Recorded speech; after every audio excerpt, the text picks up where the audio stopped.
বন্ধুরা আজকে আমি দেখাবো তাল কীভাবে লই।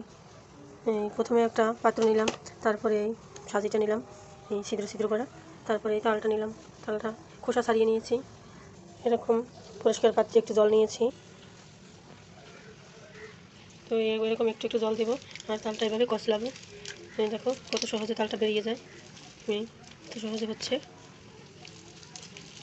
তোমরা বন্ধুরা এভাবে বাড়িতে ট্রাই করতে পারো।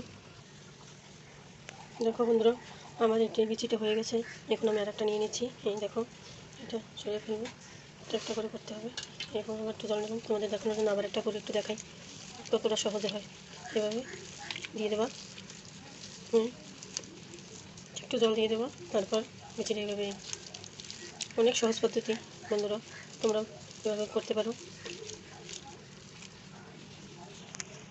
দেখো বন্ধুরা কতটা সহজে হয়ে গেছে। দেখো আমি এটা এখন বক্স করে ফ্রিজে রেখে দেবো, ডিপ ফ্রিজে অনেক দিন রেখে খেতে পারবো। তোমরাও এভাবে সংরক্ষণ করে খেও। তো বন্ধুরা আমার আজকে এই ভিডিও ছিল, তোমাদের মাঝে আবার পরবর্তী ভিডিওতে দেখা হবে। তোমরা ভালো লাগলে লাইক সাবস্ক্রাইব অবশ্যই করবে, আমার পাশে থাকবো বন্ধুরা তোমরা সবাই। নমস্কার।